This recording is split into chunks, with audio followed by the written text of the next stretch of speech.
The badge hit the desk with a sharp crack, metal on wood, final as a gunshot. Elena Voss didn't flinch. She'd saved a man's life 20 minutes ago, and now they were ending hers. "You're done here," Director Marcus Hales said, his voice flat and cold as morgue steel.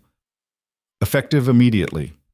Elena stood perfectly still, her scrubs still damp with someone else's blood. The patient was breathing, stable, alive, and she was being fired for it. "I broke protocol to save him," she said quietly.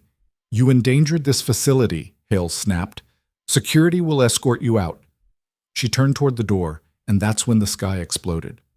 The entire building shuddered, windows rattled.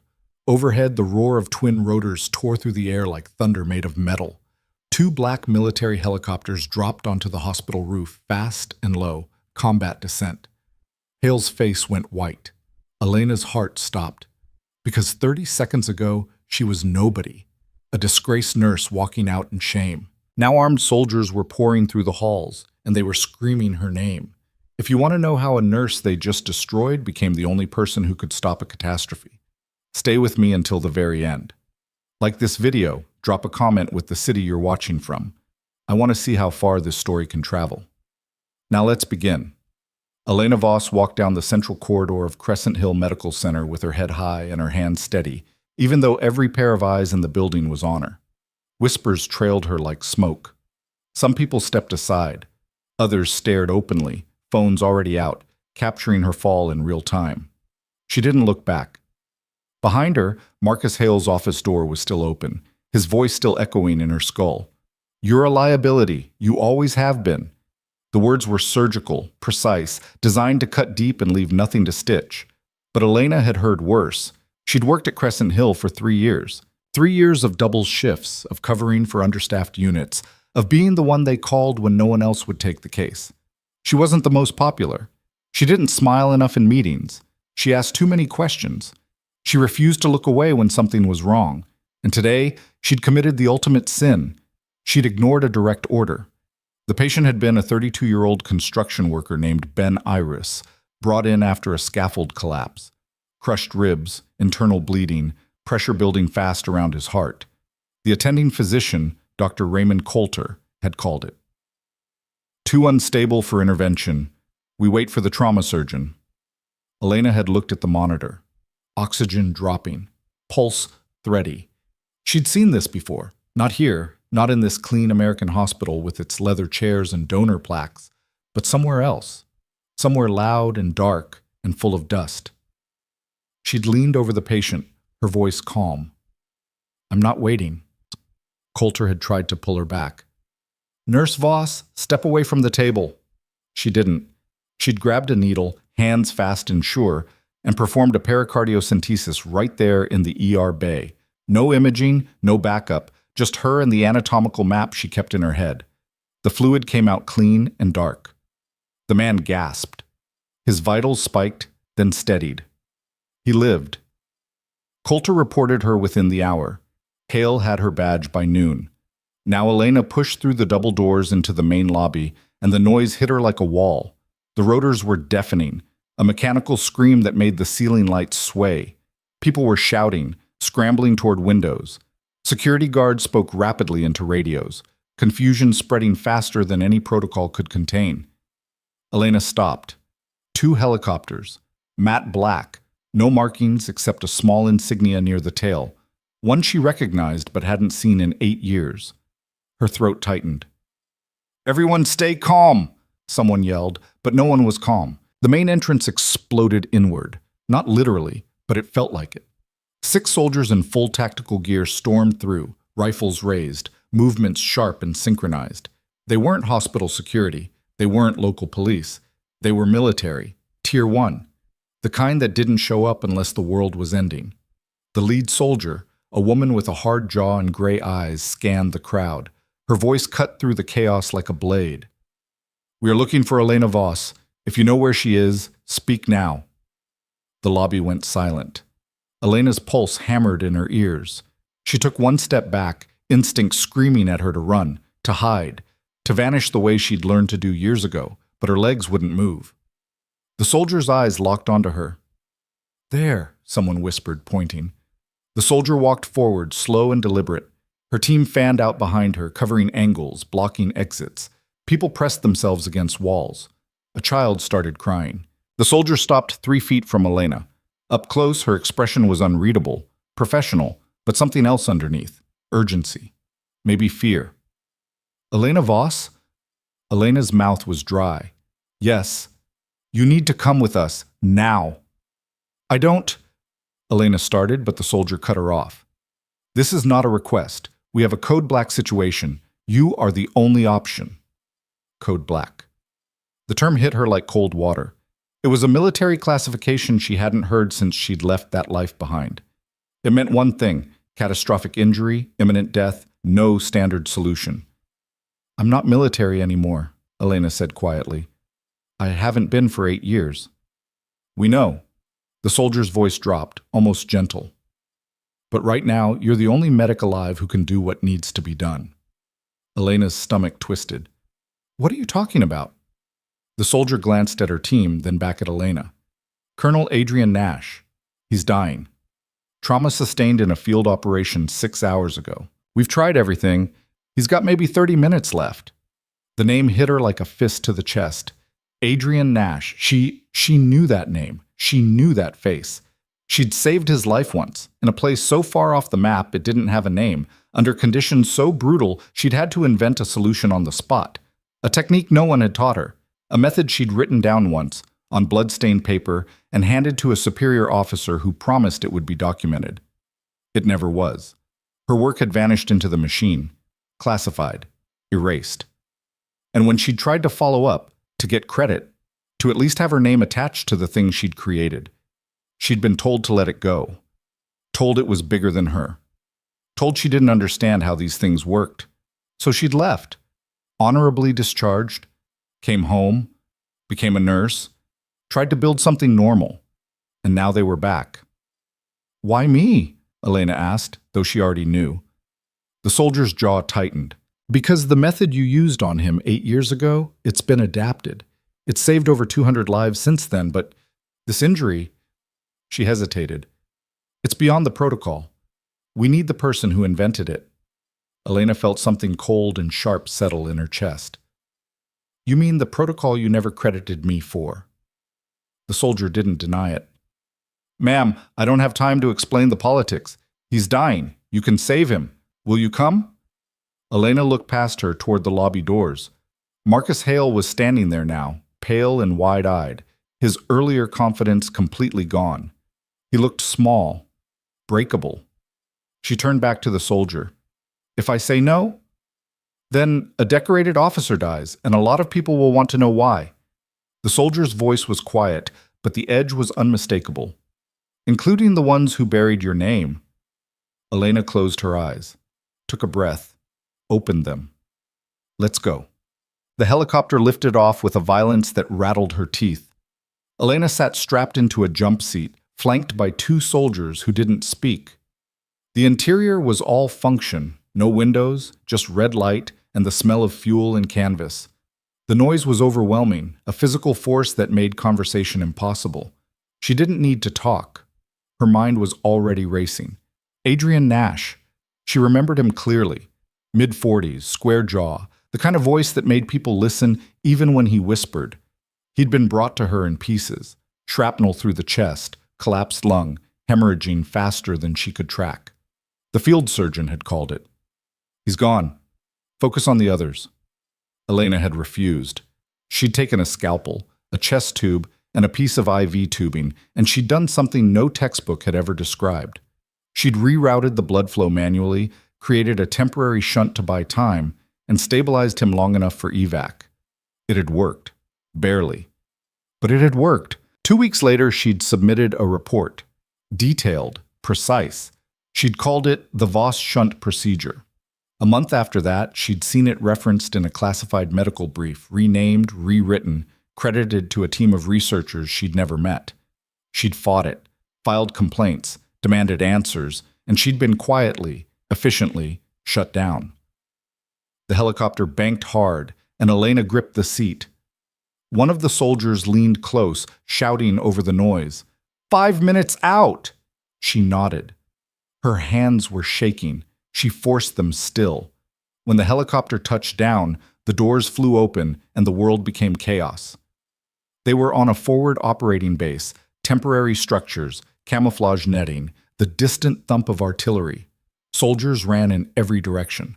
Someone was screaming orders. The air smelled like smoke and diesel.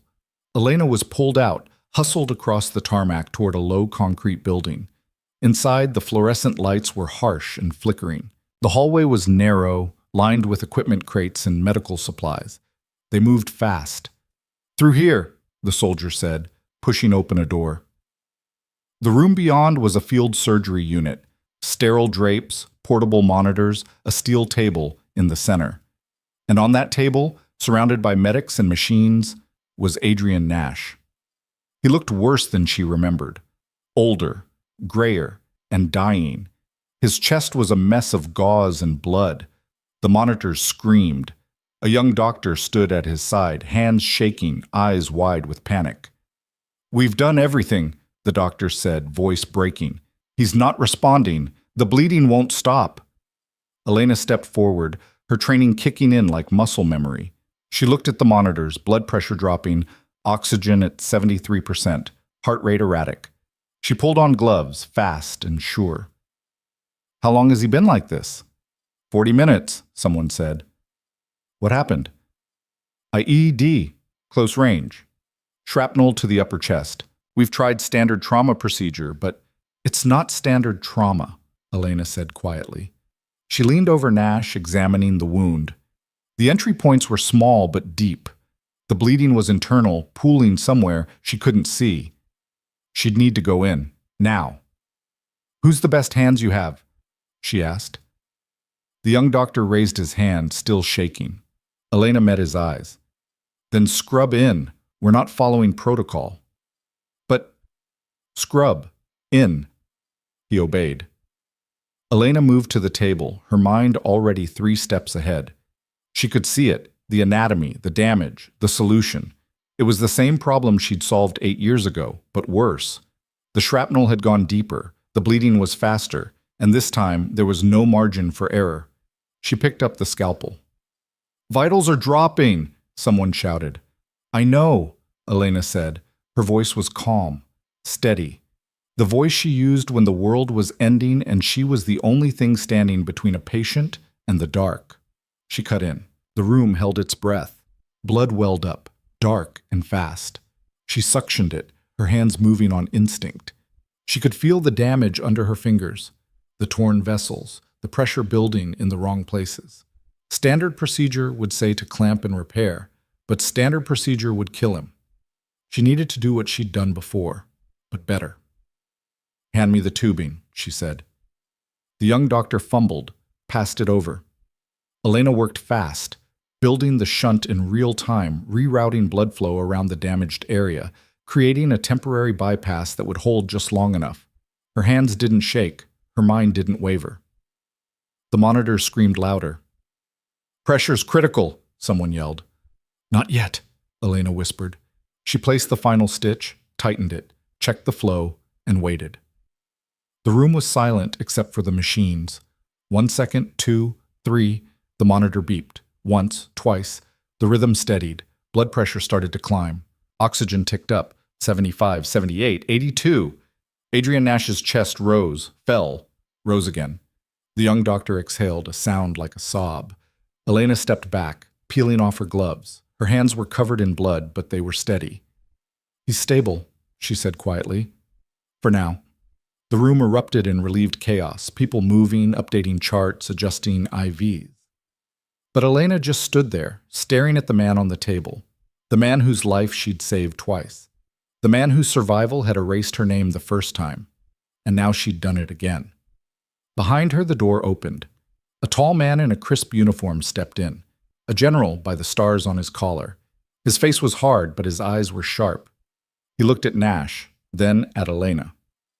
"You're her," he said. Not a question. Elena met his gaze. "Yes." The general nodded slowly. "We need to talk." They gave her a chair in a small office that smelled like coffee and old paper. The general sat across from her, hands folded on the desk. His name was Stockton. 3 stars. The kind of man who'd seen every kind of war and come out colder for it. "You saved his life," Stockton said. "I did my job," Elena replied. "Your job." He smiled, but it didn't reach his eyes. "Your job was terminated 3 hours ago by a hospital director who didn't know what he had." Elena said nothing. Stockton leaned forward. 8 years ago, you developed a field trauma technique that's been used in 17 combat zones. It's part of our standard training now. Medics call it the Nash Protocol. Her jaw tightened. "It's not the Nash Protocol." "No," Stockton agreed. "It's not. It's yours. And we buried that." "Why?" He sighed. "Because you were a lieutenant. Because the people above you wanted the credit. Because the system doesn't care who invents the miracle, only who controls it." He paused. "I'm not here to defend that. I'm here to apologize." Elena stared at him. "You think an apology fixes 8 years?" "No." His voice was quiet. "But maybe this does." He slid a folder across the desk. Elena opened it. Inside were documents, official records, her name, her technique, fully credited, dated today. "We're fixing it," Stockton said. "Retroactively, publicly. Your work will carry your name. You'll be recognized, compensated. And if you want, reinstated." Elena looked at the papers, at the words that should have been there years ago. "And if I don't want that," she asked. Stockton studied her. "Then you walk away. Again. And we respect that." She closed the folder. "I need time." "Take it." She stood. Stockton stood with her. "One more thing," he said. "The director who fired you, Marcus Hale." Elena's heart skipped. "We've already contacted Crescent Hill's board. They're reviewing his decision-making." Stockton's smile was thin. "Turns out firing the only person who could save a critical patient doesn't look good on a resume." Elena felt something shift in her chest. Not satisfaction, not revenge, just balance. She walked out of the office and into the hallway, where soldiers nodded as she passed.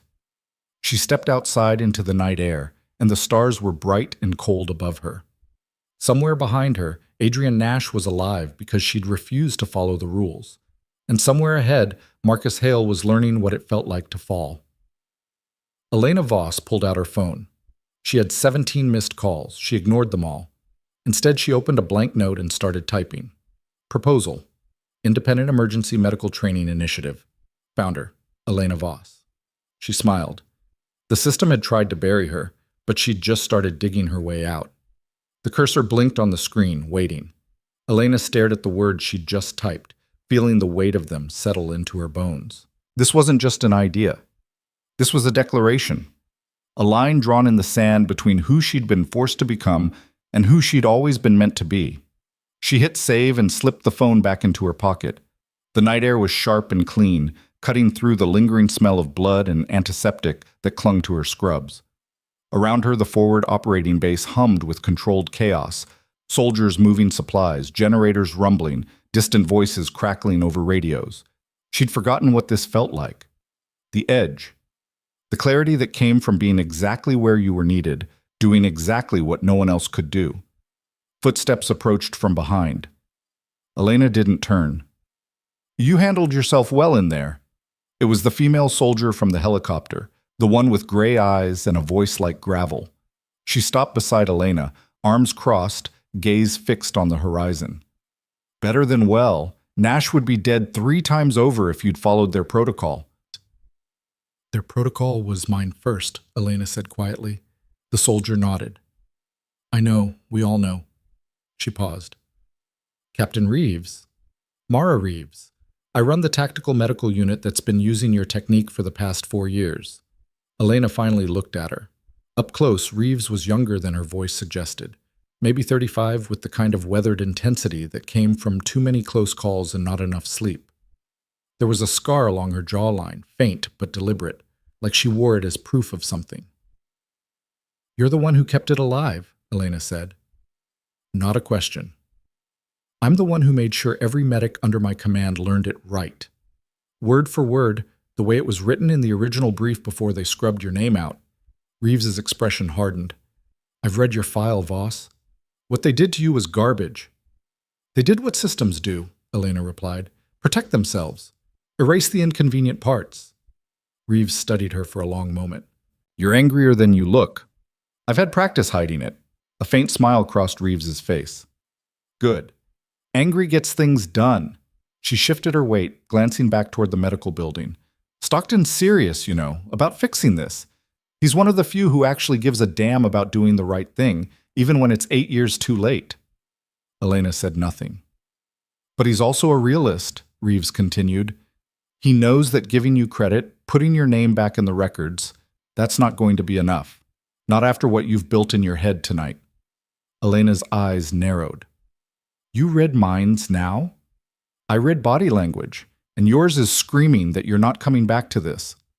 Reeves gestured at the base around them. You're done with the machine. You want something different. Elena turned to face her fully. What do you want, Captain? Reeves didn't hesitate. I want to know if you're serious about that training initiative you just started drafting on your phone. Because if you are, I know 20 medics who'd walk through fire to learn from you. Real training. Not the sanitized, committee-approved version. The kind that saves lives when everything's gone to hell. Elena felt something shift in her chest. How did you? Stockton's not the only one who's been keeping tabs on you. Reeves pulled a folded piece of paper from her jacket and handed it over. This is a list of names, people I trust, people who've seen what happens when the protocol isn't enough and someone has to improvise or watch a patient die. They need what you have, not the technique, the thinking. Elena unfolded the paper. 23 names, ranks, current postings, all military, all field medics. At the bottom, written in different ink, we remember what they tried to make us forget. Her throat tightened. You don't owe us anything, Reeves said, but you asked what I want. I want you to build something that can't be erased, something that carries your name so loud they can't bury it again. Elena folded the paper carefully and slipped it into her pocket alongside her phone. I'll think about it. Reeves nodded. That's all I'm asking. She started to walk away, then paused. One more thing. Marcus Hale called the base 6 times in the last hour, kept demanding to speak to whoever was in charge, wanted to know if you were coming back. Elena's pulse quickened. What did you tell him? Nothing. I let him sweat. Reeves's smile was sharp. But between you and me, I hope you make him wait a long time for an answer. She disappeared into the darkness, leaving Elena alone under the stars. For the first time in hours, Elena allowed herself to feel the exhaustion creeping into her limbs. Her hands ached. Her back was tight. She could still smell Adrian Nash's blood under her fingernails, metallic and insistent. She'd saved his life twice now, and twice the system that should have celebrated her had tried to erase her instead. But this time she wasn't walking away empty-handed. This time she had proof. She had allies. She had a general who'd looked her in the eye and admitted the truth. And she had a list of names in her pocket, people who wanted to learn from her, who believed she was worth remembering. Elena pulled out her phone again and opened the note she'd started. She added one line. First rule, no one gets erased. Then she walked back toward the medical building where a helicopter was waiting to take her home. The flight back was quieter, no soldiers flanking her, no urgency choking the air, just Elena and a pilot who didn't ask questions. She sat in the same jump seat, staring at the floor, letting her mind run through everything that had happened in the past 6 hours. Fired. Humiliated. Summoned. Tested. Vindicated. It felt like whiplash. Like the universe had decided to cram a year's worth of reckoning into a single day. When the helicopter touched down on the roof of Crescent Hill Medical Center, the sky was starting to pale with the first hints of dawn. The rotors slowed, the noise fading into the early morning quiet. Elena climbed out, legs stiff, and the pilot gave her a short nod before lifting off again. She stood alone on the roof, looking down at the city below. Lights still burned in windows. Cars moved along distant streets. The world kept turning, indifferent to the fact that hers had just been flipped inside out. The roof access door opened behind her. Elena turned. Marcus Hale stood in the doorway looking like he hadn't slept. His tie was loose, his hair disheveled, his eyes red-rimmed and desperate. He took a step forward, then stopped, as if afraid to get too close. "Elena," he said, and his voice cracked on her name. She didn't respond, just watched him, waiting. He swallowed hard. "I made a mistake. A serious mistake. I should never have—" "Fired me?" Elena supplied, her tone flat. "Yes." He ran a hand through his hair, the gesture jagged with stress.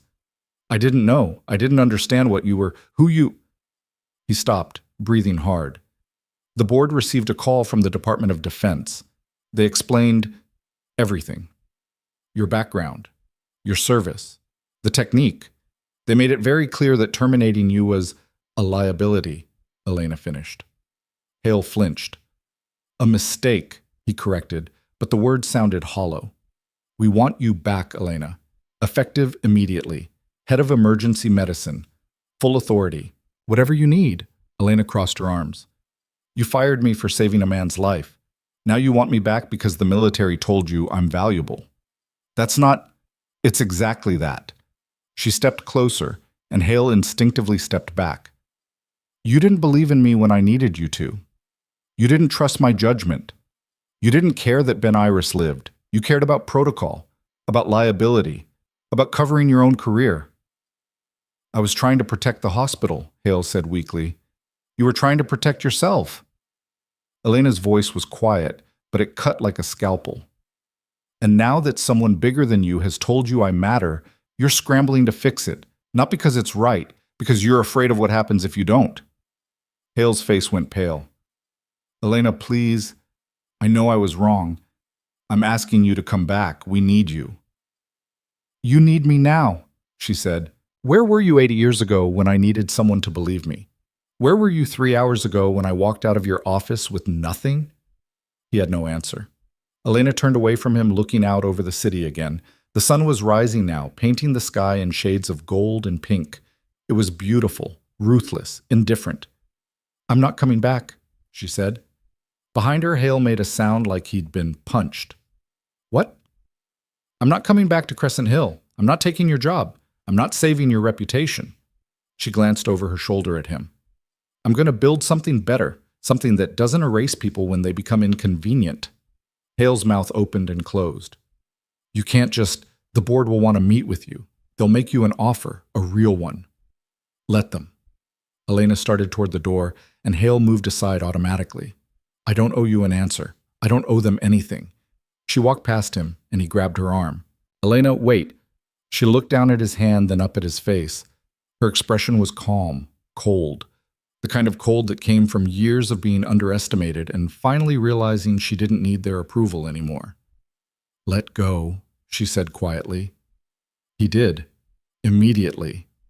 Elena walked through the door and down the stairwell, her footsteps echoing in the concrete space. She could hear Hale behind her, following at a distance, his breath ragged and uneven. "You're making a mistake," he called out. "You could have everything here: respect, authority, a future." Elena stopped on the landing, one hand on the rail. She didn't turn around. "I already have a future," she said. "It just doesn't include you." She continued down, leaving him behind. By the time Elena reached the main floor, the hospital was waking up. Early shift nurses arrived with coffee and tired smiles. Residents shuffled toward rounds. The emergency department's doors slid open and closed, admitting a steady stream of patients and chaos. Elena walked through it all like a ghost. People glanced at her, recognition flickering in their eyes. A few whispered. No one approached. She pushed through the main entrance and out into the parking lot, where her car sat exactly where she'd left it. She climbed in, started the engine, and sat there for a moment, gripping the steering wheel. Her phone buzzed. She pulled it out. A message from an unknown number. "Stockton gave me your contact. Name's Jory Lang, combat medic, 3rd Infantry. Read about what happened. If you're really building something new, I'm in. Attached my file." Lang. Elena opened the attachment. Military record. Commendations. A photo of a young man with serious eyes and a prosthetic left hand. At the bottom, "I learned the Voss shunt in the field. Saved my team leader. Would have died without it. Want to learn the rest?" She stared at the message for a long time. Then another one came in. Different number. Heard through Reeves, field medic, deployed twice. Been teaching your method for 2 years. Let me know if you need help setting up. Torres. Then another. Navy corpsman. Used your technique in Kandahar. Still using it. Count me in. Martinez. Elena's chest tightened. She scrolled through the messages, watching them pile up. 7, 10, 15. All different names. All the same message underneath. I remember. I believe in you. Let me help. She set the phone down and pressed her palms against her eyes, willing herself not to break. This was real. This wasn't just an idea she'd typed out in the dark. People were already rallying, already responding, already ready to build something with her. She picked up the phone again and opened a group message. Added every number that had contacted her. Meeting next week. Location TBD. Bring your questions and your failures. We're going to learn from both. Evie, she hit send. Then she drove home. Dim. Elena's apartment was small and practical. 1 bedroom, a galley kitchen, furniture that came with the place. She'd never bothered decorating. There were no photos on the walls, no personal touches. It was a place to sleep and shower, nothing more. She dropped her keys on the counter and collapsed onto the couch, still in her scrubs. Her body screamed for rest, but her mind wouldn't stop. The list of names in her pocket, the messages on her phone, the look on Marcus Hale's face when she'd walked away. She pulled out the folded paper Reeves had given her and spread it on the coffee table. 23 names. 23 people who wanted to learn, who trusted her. She grabbed a notebook from the kitchen drawer and started writing. Curriculum. Week 1. Emergency airway management under fire. Week 2. Hemorrhage control when standard protocol fails. Week 3. Field anesthesia and pain management with limited supplies. Week 4. Improvised surgical techniques. Week 5. Teaching others to think, not just follow. The words flowed faster than she could write them. Ideas she'd been carrying for years locked away because no one had wanted to hear them. Techniques she'd developed in the dark, under pressure, when the textbook answer would have killed someone. This was what she was good at. Not playing politics, not smiling in meetings, not pretending the system worked when it didn't, teaching people to survive when everything went wrong. Her phone rang. She glanced at the screen. General Stockton. She answered. Boss, you've started a movement. His voice was calm, but there was something underneath it. Approval, maybe. Or concern. I've had 16 requests for leave in the past 2 hours, all citing personal development, all asking to attend your training. Elena sat up. I haven't even announced a location yet. Doesn't matter. Word travels fast in the community, especially when it's about you. He paused. I'm calling to make sure you understand what you're building here. This isn't just a course. This is a challenge to the system.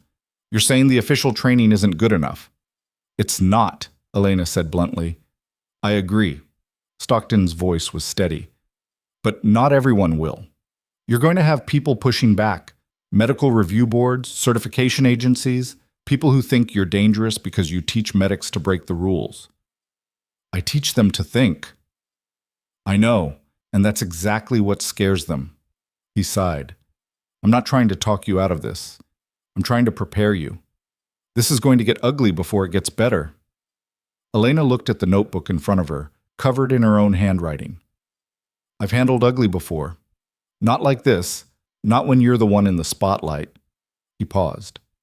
I'm giving you full support. Funding if you need it. Access to military facilities for training. But you need to be smart. Document everything. Make it airtight. Don't give them anything to use against you. Understood. And Elena? His tone softened. Don't let them make you doubt yourself. You've earned this. Every bit of it. She swallowed hard. Thank you, sir. Call me when you have a location. I'll make sure the right people know. He hung up. Elena set the phone down and stared at the notebook. Her handwriting blurred for a moment, and she blinked hard, forcing her vision to clear. She wasn't going to cry. Not now. Not when she was this close. Instead, she picked up the pen and kept writing. Dim. 3 days later, Elena stood in an empty warehouse on the outskirts of the city. The space was massive, concrete floors, high ceilings, industrial lighting that buzzed overhead. It smelled like dust and oil, but it was clean, structurally sound, and available for lease at a price she could almost afford with the settlement Stockton had quietly arranged. Mara Reeves stood beside her, hands on her hips, surveying the space.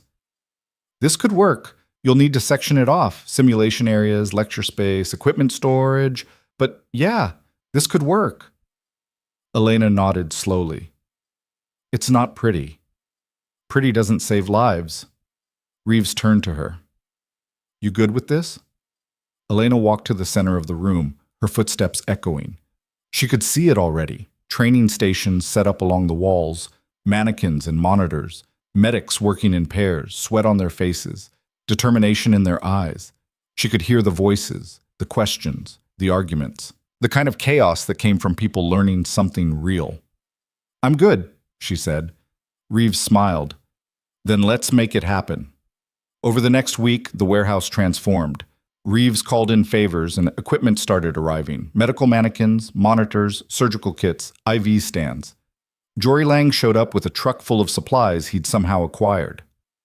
Torres brought a whiteboard and a projector. Martinez arrived with folding tables and chairs. They worked in shifts, building the space from nothing. No one complained. No one asked for payment. They just showed up, day after day, because they believed in what Elena was building. On the 8th day, Elena stood in the warehouse and looked around. Training stations lined the walls. A small lecture area sat in one corner, complete with seating and a projector screen. Equipment was organized and labeled. The space still smelled like dust, but now it smelled like possibility too. Reeves walked up beside her, wiping sweat from her forehead. First session's in 2 days. You ready? Elena took a breath. I think so. You better be, because we've got 32 people confirmed, and half of them flew in from out of state. Elena's eyes widened. 32? Word's out, Voss. People want what you're offering.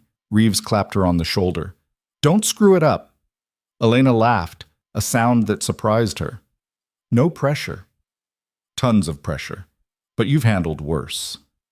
That night, Elena sat alone in the warehouse, going over her notes one more time. The curriculum was solid. The equipment was ready. The space was functional. But doubt crept in anyway, quiet and insistent. What if she wasn't good enough? What if she couldn't teach them the way they needed to be taught? What if she failed and someone died because of it? Her phone buzzed. A message from an unknown number. Heard you're starting a training program. Thought you should know. We're watching. You're not certified. You're not approved. If something goes wrong, we'll shut you down. Consider this a warning. Medical Standards Review Board. Elena stared at the message, her stomach twisting. They were already coming for her. She set the phone down and closed her eyes, breathing slowly. In through the nose, out through the mouth, the way she'd learned in the field when panic was a luxury you couldn't afford. Then she picked up the phone and typed a reply. I'm not asking for your approval. I'm offering something you can't. If you want to shut me down, you'll have to prove I'm wrong. Good luck with that. EV. She hit send. Her hands were shaking, but her jaw was set. Let them come. Let them try. She'd built this from nothing, and she wasn't going to let fear tear it down before it even started. The first session was in 2 days, and Elena Voss was ready to prove she was exactly who they'd tried to erase. The morning of the first session, Elena arrived at the warehouse before dawn. She unlocked the door and stepped inside, flipping on the lights. The space glowed under the fluorescence, stark and real and hers. She set up the lecture area, checked the equipment, made sure everything was in place. Her hands moved on autopilot, but her mind raced. By 7 a.m., people started arriving. Jory Lang was first, his prosthetic hand gripping a duffel bag, his expression serious. He nodded at Elena and found a seat. Then Torres. Then Martinez.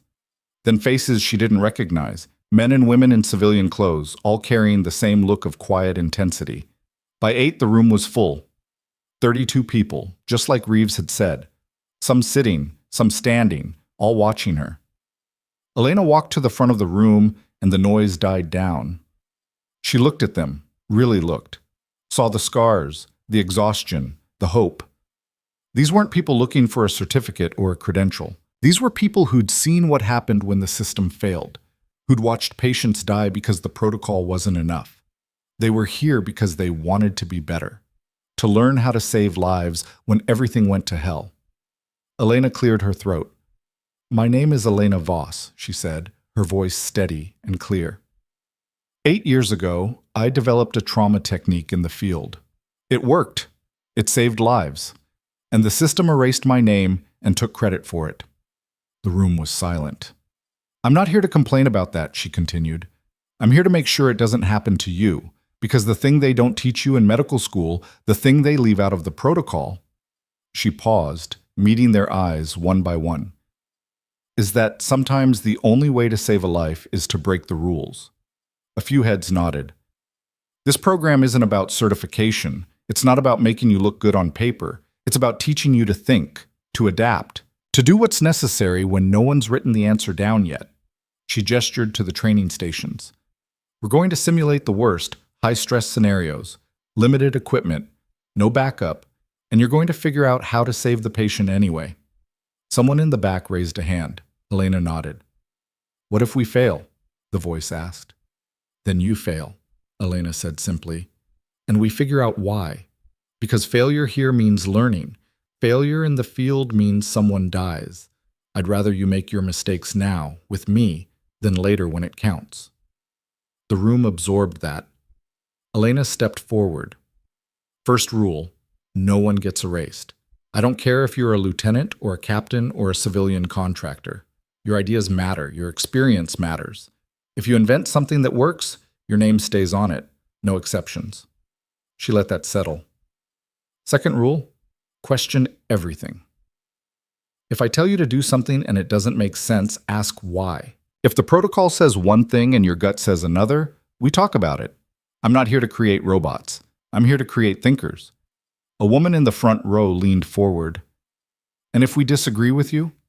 Elena smiled. "Then we argue about it, and may the best idea win." A ripple of surprise moved through the room, then something else. Relief. Permission. "Let's get started," Elena said. She divided them into groups and sent them to the training stations. The warehouse filled with noise, voices, the beep of monitors, the controlled chaos of people working under pressure. Elena moved between stations, watching, correcting, pushing them harder when they got comfortable. She didn't coddle. She didn't soften the scenarios. She threw everything at them: hemorrhage, airway obstruction, cardiac arrest, multi-trauma, with limited supplies. And they rose to it. Jory Lang worked a simulated chest wound with precision and creativity, improvising a seal from materials Elena hadn't even suggested. Torres talked a panicking partner through a cricothyrotomy, her voice calm and authoritative. Martinez identified a tension pneumothorax in under 30 seconds and decompressed it without hesitation. They weren't perfect. They made mistakes. But they learned from every single one. By noon, sweat soaked through shirts. Hands shook from adrenaline. But no one quit. Elena called a break, and the room exhaled collectively. People grabbed water, compared notes, debriefed with their partners. Reeves appeared at Elena's side. "You're a natural at this." Elena shook her head. "I'm just doing what I wish someone had done for me." "That's what makes you good at it." Elena was about to respond when her phone buzzed. She pulled it out. A message from General Stockton. "Turn on the news. Now."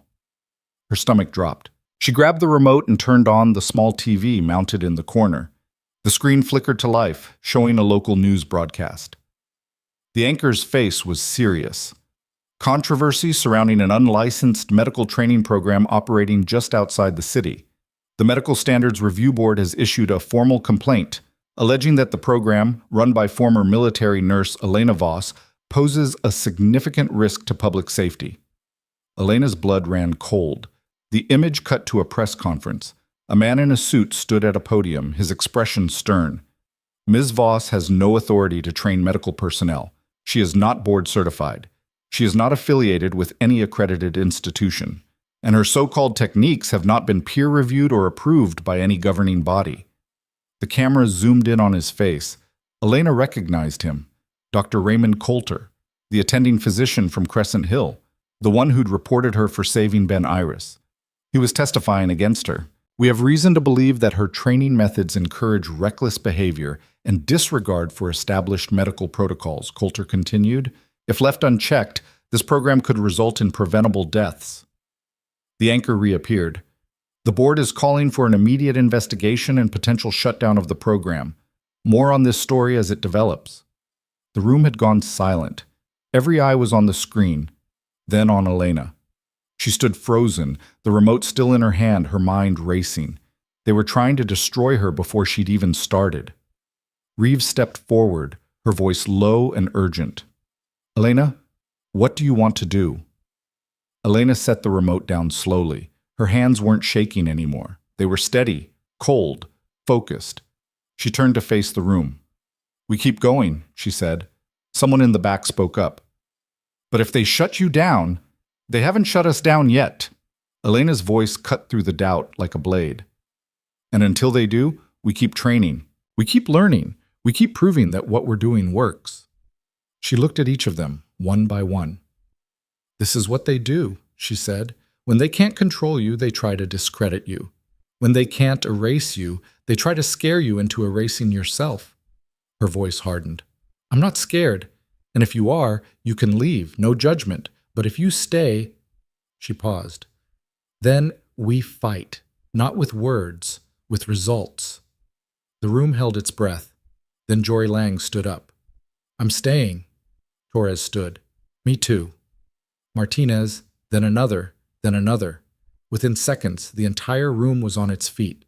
Elena felt something break open in her chest. Not pain, but something fiercer. Gratitude, determination, fury. "Then let's get back to work," she said. They did. But as the session continued, Elena couldn't shake the cold knot in her stomach, because she knew this was just the beginning. And somewhere out there, Raymond Coulter and the Medical Standards Review Board were sharpening their knives, waiting for her to make one mistake they could use to bury her for good. The knife came 3 days later, wrapped in legal letterhead, and delivered by a process server who wouldn't meet Elena's eyes.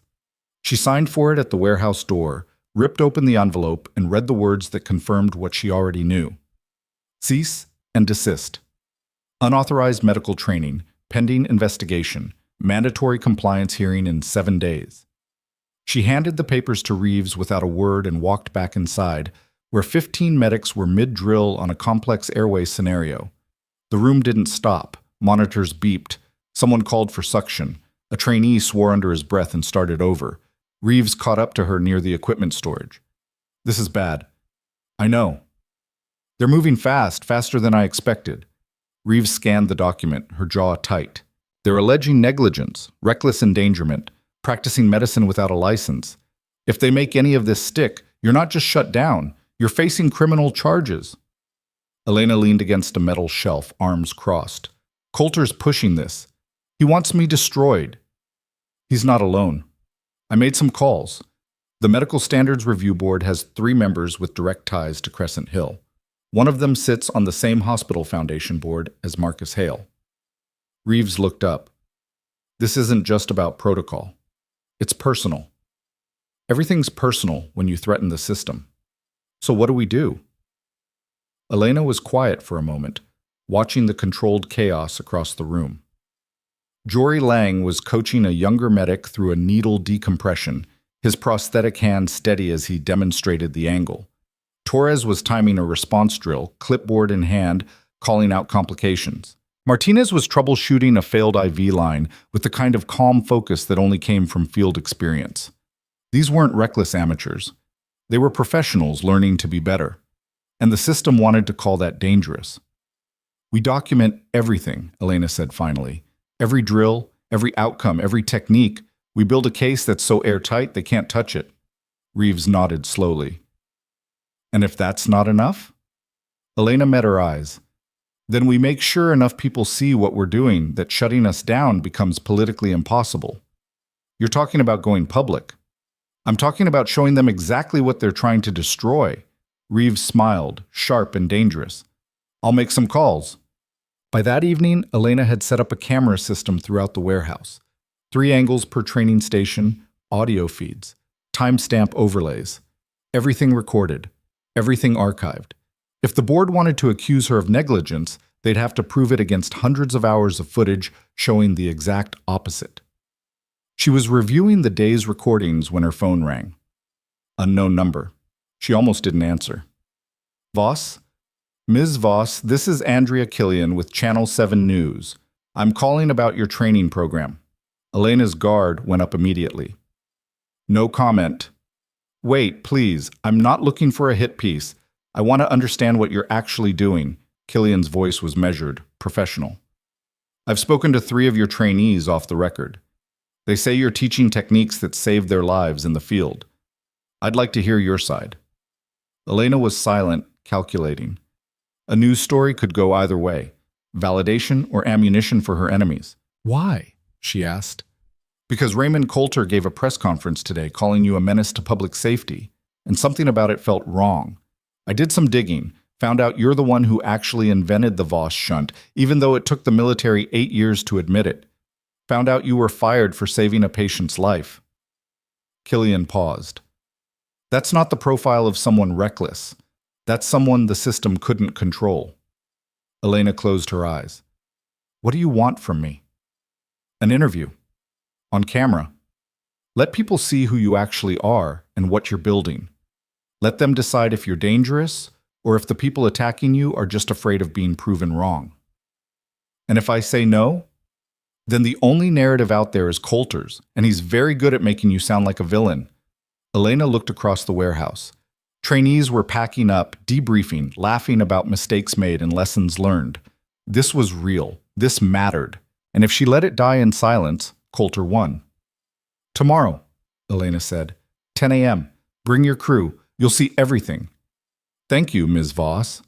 Elena hung up and immediately called Reeves. I just agreed to a news interview. Reeves was quiet for 3 seconds. Bold move. Could blow up in your face. Could also blow up in theirs.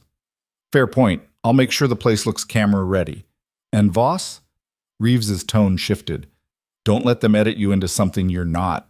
You tell the truth straight. No apologies. Never planned on apologizing. Good. Us. Andrea Killian arrived the next morning with a 2-person crew, a cameraman and a sound tech, both efficient and unobtrusive. Killian herself was younger than Elena expected, maybe 35, with sharp eyes and a notebook already half filled with scribbled questions. Thank you for having us, Killian said, shaking Elena's hand. We'll stay out of the way during training. I'd like to interview you after, if that works. It works. The session that morning was a brutal multi-casualty scenario. 4 mannequins with overlapping injuries, limited personnel, no backup. Elena divided the trainees into 2 teams and gave them 15 minutes to stabilize everyone. The cameras rolled. It was chaos at first, people talking over each other, missing steps, hesitating. But then the training kicked in. Someone took charge, roles clarified, hands moved faster, voices became calmer. Jory Lang identified the most critical patient and prioritized him without being told. Torres jury-rigged a pressure dressing from torn fabric and medical tape when the standard supplies ran out. Martinez called out changing vitals in real time, keeping everyone oriented. 14 minutes in, all 4 mannequins were stable. Elena called time. Debrief, what worked? Communication, someone said. Once we stopped panicking and started talking, it clicked. Prioritization, another voice added. We almost wasted time on the least critical patient first. Adaptation, Torres said. We didn't have the right equipment, so we made it work. Elena nodded. Exactly. In the field, you'll never have perfect conditions. You'll have what's in your bag and what's in your head. If you can think through the chaos, you can save lives. If you freeze waiting for the protocol to tell you what to do, people die. She glanced at the camera. Killian was watching intently, her expression unreadable. After the session, Killian set up for the interview in a quiet corner of the warehouse. Elena sat across from her, the bright lights harsh against her face. Let's start simple, Killian said. Why are you doing this? Because the system failed me, and I don't want it to fail anyone else. The Medical Standards Review Board says you're teaching reckless techniques, that you're encouraging medics to ignore established protocols. Elena didn't blink. I'm teaching them to think. Protocols exist for a reason. They're a baseline, a starting point. But they're not scripture. When a protocol doesn't fit the situation, You need people who can adapt. That's not reckless. That's survival. You invented a technique that's now used across the military, but your name was removed from the records for years. Do you think this controversy is retaliation for demanding credit? I think powerful people don't like being told they were wrong. I think they'd rather destroy me than admit they buried something valuable. Elena leaned forward slightly. But this isn't about me anymore. It's about the 32 people in this room who want to be better at saving lives. If the board shuts me down, they're not silencing me. They're silencing everyone who believes medicine should evolve. Killian made a note. Dr. Raymond Coulter claims you endangered a patient at Crescent Hill Medical Center. He says you performed a procedure without authorization and were rightfully terminated. Elena's expression hardened. I performed a pericardiocentesis on a patient who was dying. The attending physician wanted to wait for a specialist. The patient didn't have time. I made a choice. The patient lived. And yes, I was fired for it. She paused. So you tell me, was I reckless? Or was I the only one in that room willing to do what was necessary? Killian studied her. What do you say to people who think you're dangerous? I say come watch a session. See what we actually do. Then decide. Elena's voice was steady, unflinching. I'm not asking for blind trust. I'm asking for honesty. And if the board was honest, they'd admit they're not afraid I'm dangerous. They're afraid I'm right. The camera kept rolling. Mishkan. The interview aired that night during the local news. Elena watched it alone in her apartment, hands gripping the edge of the couch, barely breathing. The segment opened with footage of the warehouse, trainees working, voices calm and focused, the controlled intensity of people learning something real.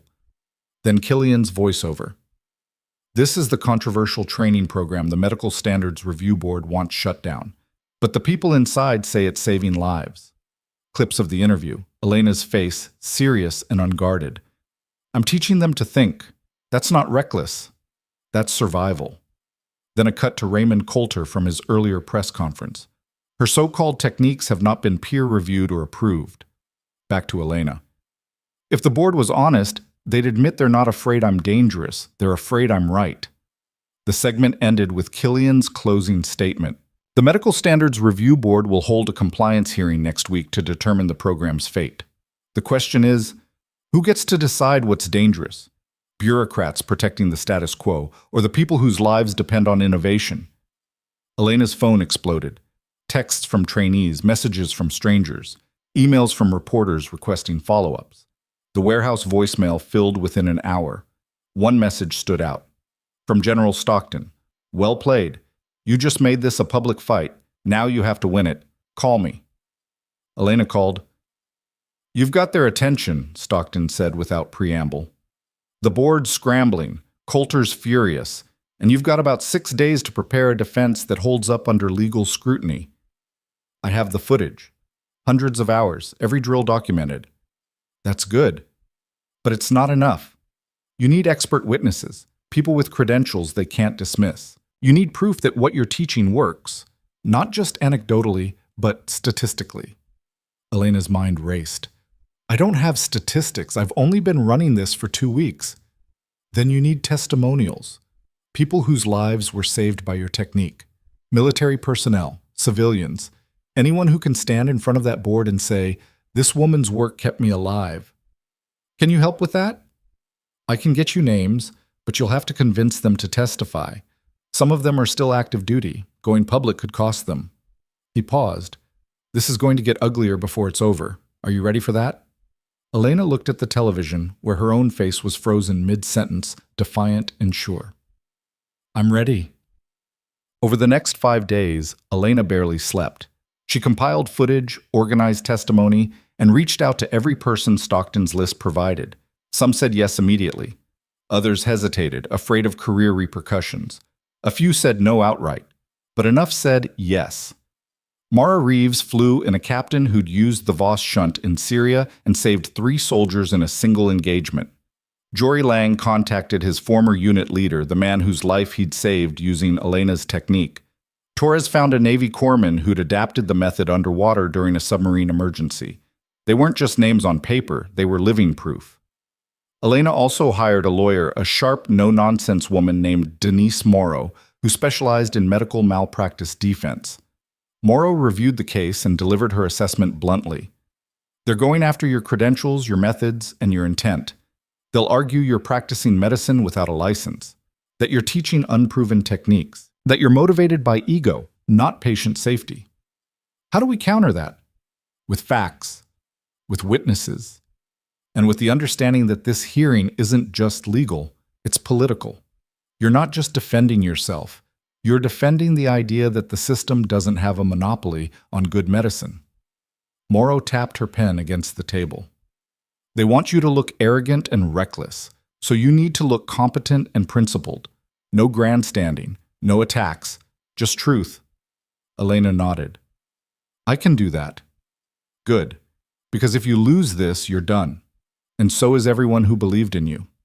What? The hearing was held in a sterile conference room inside the city's medical licensing building. The space was too small for the crowd that showed up. Board members at a long table, Elena and Morrow on one side, a gallery packed with reporters, supporters, and curious onlookers. Raymond Coulter sat in the front row, his expression smug and satisfied. The board chair, a gray-haired man named Dr. Vincent Parrish, called the session to order. His voice was dry and formal, the tone of someone who'd already made up his mind. We are here to address the complaint filed against Ms. Elena Voss regarding unauthorized medical training activities. Ms. Voss, you have the opportunity to present your defense. Morrow stood. Thank you, Dr. Parrish. We have prepared a comprehensive response, including documented evidence, expert testimony, and statistical analysis of outcomes. Parrish waved a hand. Proceed. For the next hour, Morrow laid out the case.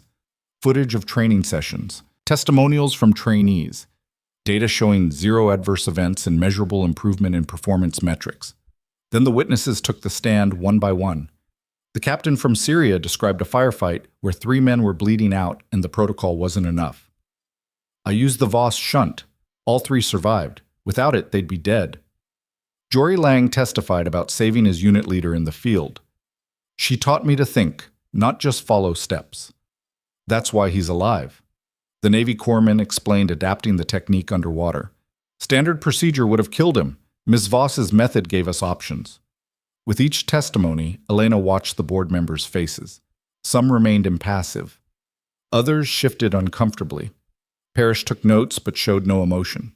Then it was Coulter's turn.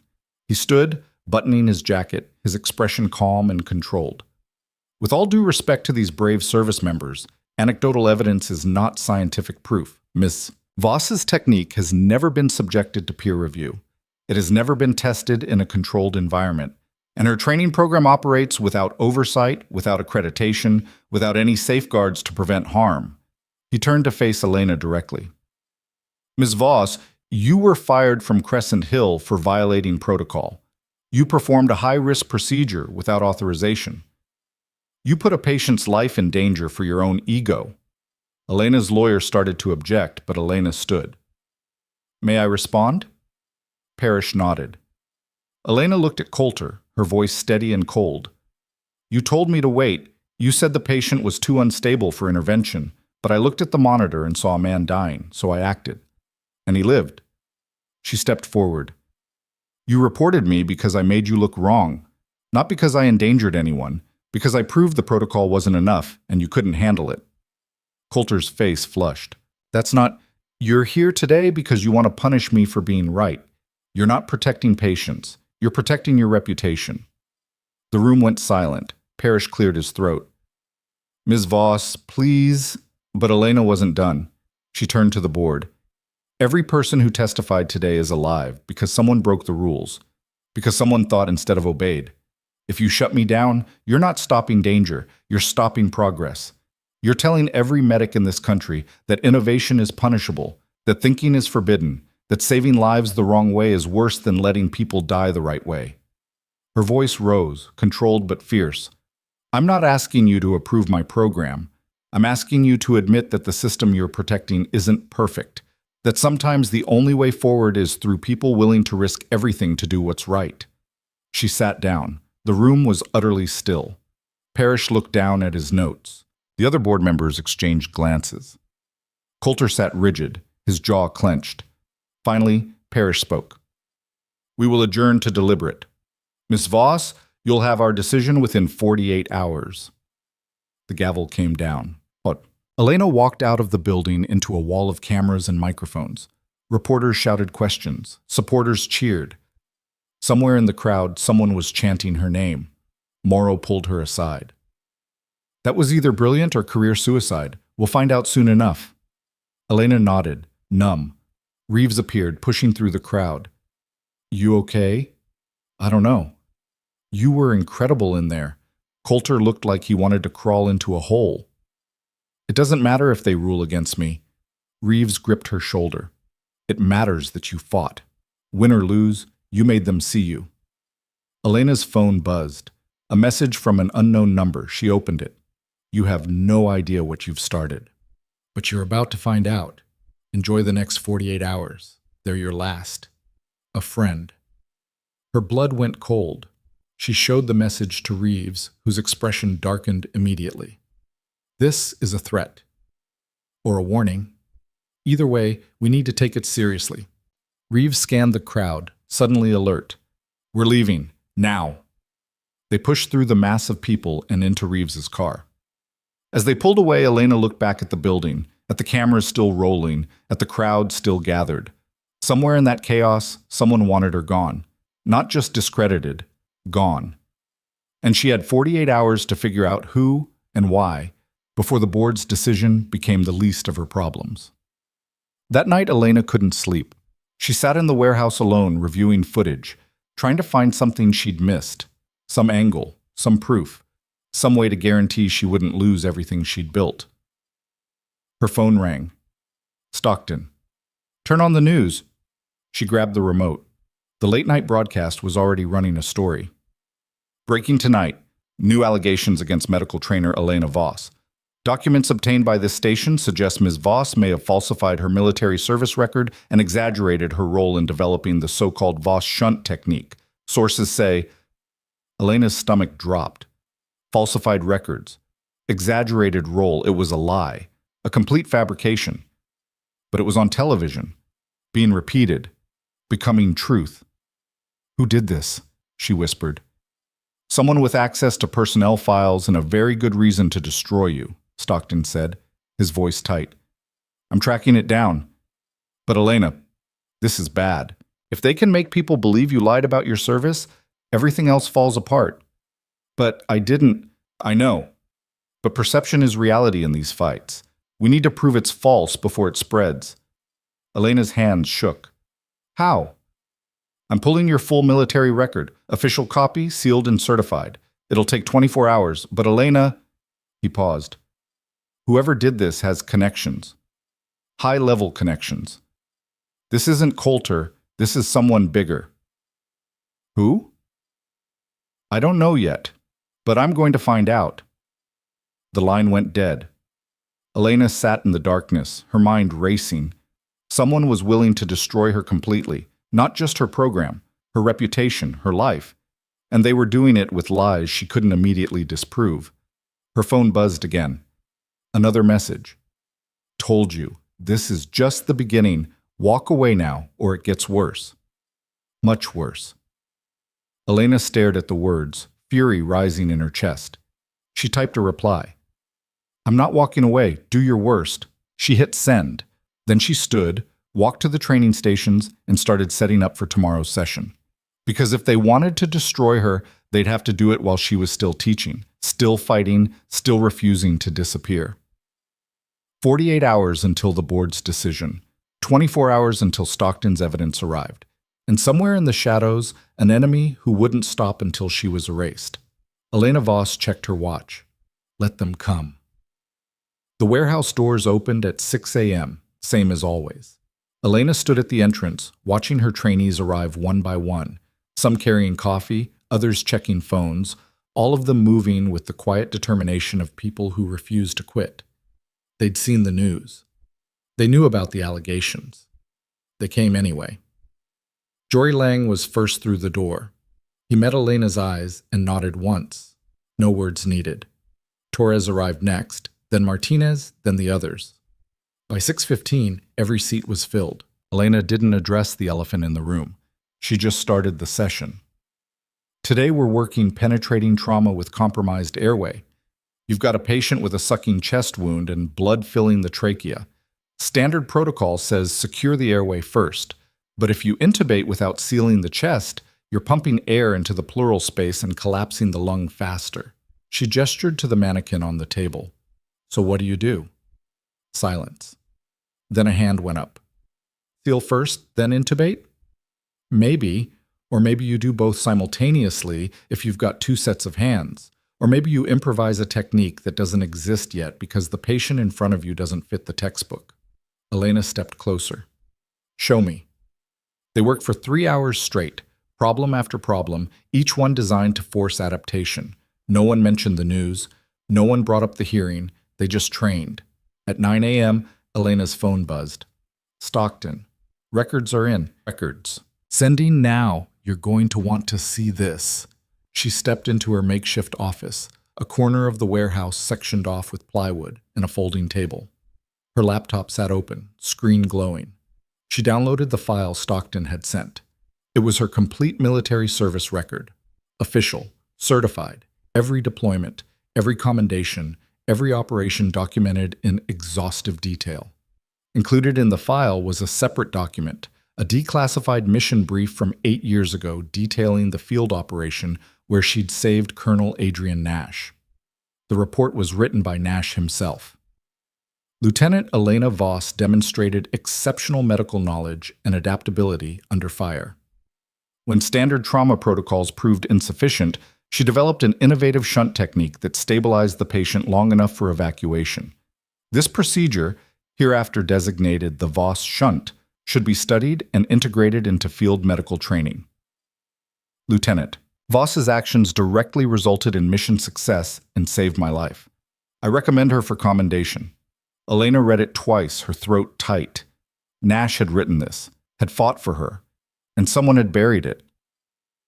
The next document in the file made her blood run cold. It was an internal memo dated 3 weeks after Nash's report. The author, Dr. Gregory Stern, then Chief Medical Officer of the Defense Health Agency. Voss Field Technique. Recommend adoption of procedure with modification.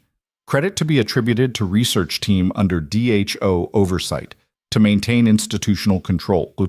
Lieutenant Voss to be reassigned. No further documentation under her name. Stern had ordered her erased. Deliberately. Strategically. Elena's hands shook as she scrolled further. Stern had retired from military service 5 years ago. His current position, according to a quick search, Senior Medical Consultant to the Medical Standards Review Board. The same board that was deciding her fate. She grabbed her phone and called Stockton. You saw it, he said immediately. Stern, he's the one who buried me, and now he's on the board. Not just on the board, he's advising them. Parrish consults him on all major decisions. Stockton's voice was grim. This was never about protocol or safety.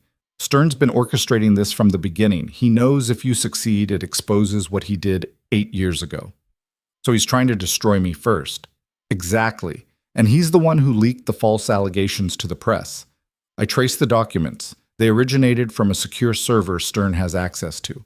He altered your records, just enough to plant doubt, then fed them to a reporter. Elena's fury crystallized into something cold and focused. Can you prove it? I can prove the documents are fake. I can prove Stern had motive and access, but I can't prove he personally leaked them without a subpoena, and that takes time we don't have. The board meets tomorrow to announce their decision. I know, which means we have less than 24 hours to expose Stern before he buries you permanently. Elena stared at the screen, at Gregory Stern's name in black and white. What if we don't wait for them to decide? What if we force the issue? What are you thinking? A press conference, today. We release everything, Nash's original report, Stern's memo, the falsified documents. We make it public before the board can spin it. Stockton was quiet for 3 seconds.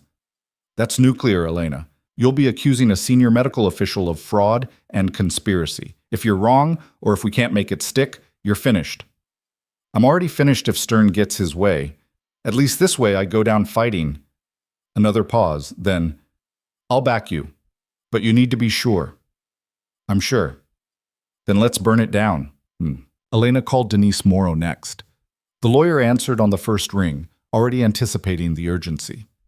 I need to hold a press conference today, and I need you there. Morrow didn't hesitate. What are we releasing? Everything Stockton just sent me.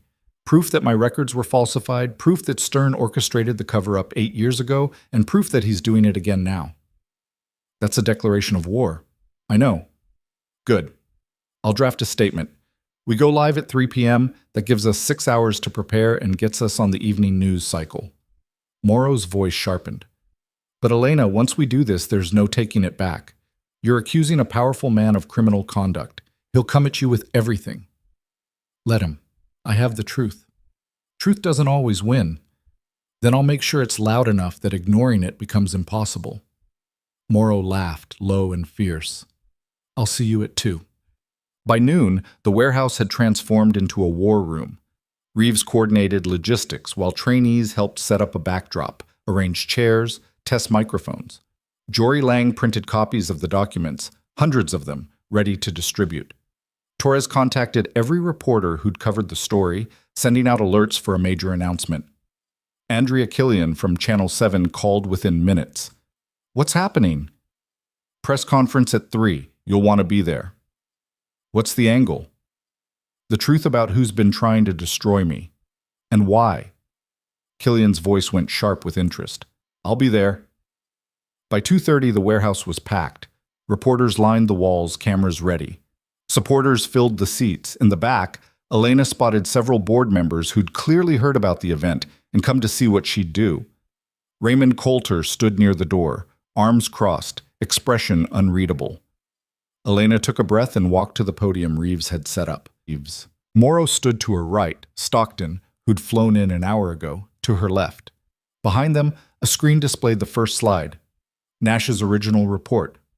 The room went silent. Elena gripped the edges of the podium, her voice steady and clear. 8 years ago, I saved a man's life in a combat zone using a technique I developed in the field. That man, Colonel Adrian Nash, wrote a commendation recommending I be recognized for my work.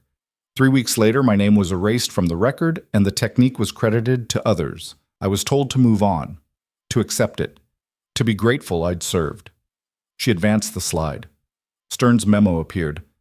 This is the order that buried me. Written by Dr. Gregory Stern, then Chief Medical Officer of the Defense Health Agency. He decided my contribution was inconvenient, that institutional control mattered more than the truth. A murmur rippled through the crowd. 2 weeks ago, I was fired from Crescent Hill Medical Center for saving a patient's life. Days later, the Medical Standards Review Board launched an investigation into my training program, accusing me of reckless endangerment. And 72 hours ago, someone leaked falsified documents to the press, claiming I'd lied about my service record. She advanced again. The altered documents appeared side by side with the originals. These documents were fabricated. The alterations came from a secure server accessible to senior consultants of the Medical Standards Review Board. She paused, letting the implication settle. Dr. Gregory Stern is a senior consultant to that board. He had motive, access, and a history of erasing me when I became inconvenient. The room erupted. Reporters shouted questions. Cameras flashed. Coulter's face had gone white. Elena raised a hand and the noise subsided. I'm not here to ask for sympathy. I'm here to demand accountability. The system that tried to erase me 8 years ago is trying to erase me again, not because I'm dangerous, but because I'm proof that the system isn't perfect, that innovation doesn't always come from the top, that sometimes the people they bury are the ones who should have been celebrated. She looked directly at the cameras. Dr. Stern, if you're watching, I'm not disappearing, not this time. And if the Medical Standards Review Board rules against me tomorrow, the world will know exactly why. She stepped back from the podium. The room exploded again. Morrow stepped forward. We'll take 3 questions. Hands shot up. Morrow pointed to Andrea Killian. Ms. Voss, do you have proof that Dr. Stern personally leaked the documents? We have proof the documents originated from his server. We have proof he had motive, and we have proof he orchestrated a cover-up 8 years ago. The pattern speaks for itself. Another reporter. What do you want the board to do? recuse Stern from any involvement in my case, investigate his conduct, and make their decision based on evidence, not politics. A third, if you lose tomorrow, what happens to your program? Elena's jaw tightened. We keep training, with or without their approval, because the people in this room don't need permission to save lives. The press conference ended in chaos, reporters scrambling for follow-ups, supporters cheering, cameras still rolling. Elena walked off the stage and into the back room where Stockton was waiting. You just painted a target on your back, he said. It was already there. Now at least everyone can see it. Stockton's phone rang.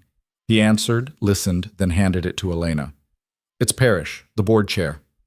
Elena took the phone, her heart pounding. Ms. Voss, this is Dr. Parrish. What you just did was extremely inappropriate. The truth is never inappropriate. You've made serious allegations against a respected colleague without definitive proof. I have more proof than you had when you launched an investigation into me. Parrish was silent for a moment. The board will convene an emergency session tonight to address these claims. You and Dr. Stern will both be given the opportunity to present evidence, 9 p.m. Be there. The line went dead. Elena handed the phone back to Stockton. Emergency session tonight. Reeves appeared in the doorway. I just got a call from a contact at the board. Stern's lawyering up. He knows he's exposed. Good, Elena said. Let him squirm. The emergency session was held in the same conference room, but the atmosphere was completely different. The gallery was packed, standing room only, reporters pressed against the back wall, cameras positioned for maximum coverage. This wasn't a quiet administrative hearing anymore. This was a spectacle. Elena sat at the table with Morrow. Across the room, Gregory Stern sat with two lawyers, his expression carved from stone. He was older than she'd expected, mid-60s, silver hair, the kind of face that looked trustworthy until you looked closer and saw the calculation underneath. Parrish called the session to order, his voice tight with barely concealed frustration. We are here to address the allegations made this afternoon by Ms. Elena Voss against Dr. Gregory Stern. Dr. Stern, you have the floor. Stern stood, buttoning his jacket. His voice was calm, measured, the tone of a man who'd spent a lifetime controlling narratives. Ms. Voss's accusations are baseless and defamatory. I did not leak any documents. I did not falsify any records.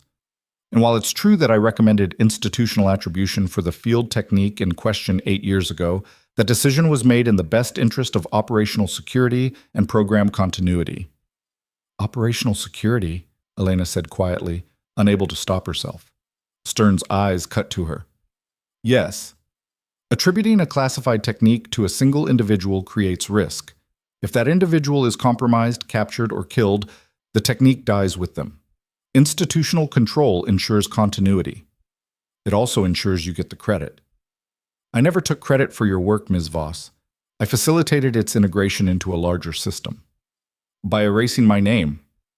By protecting the mission. Parrish cleared his throat. Ms. Voss, do you have evidence that Dr. Stern personally leaked the falsified documents? Morrow stood. We have evidence that the documents originated from a server Dr. Stern accesses. We have evidence that the alterations were made within a 12-hour window when Dr. Stern was consulting with this board. And we have a clear pattern of conduct showing Dr. Stern has both motive and history of suppressing Ms. Voss's work. One of Stern's lawyers spoke up. Server access is not proof of personal action. Multiple people have access to that server. Without direct evidence, then let's get direct evidence, Morrow interrupted. She pulled out a folder and slid it across the table. This is a sworn affidavit from a Defense Health Agency IT specialist who reviewed the server logs.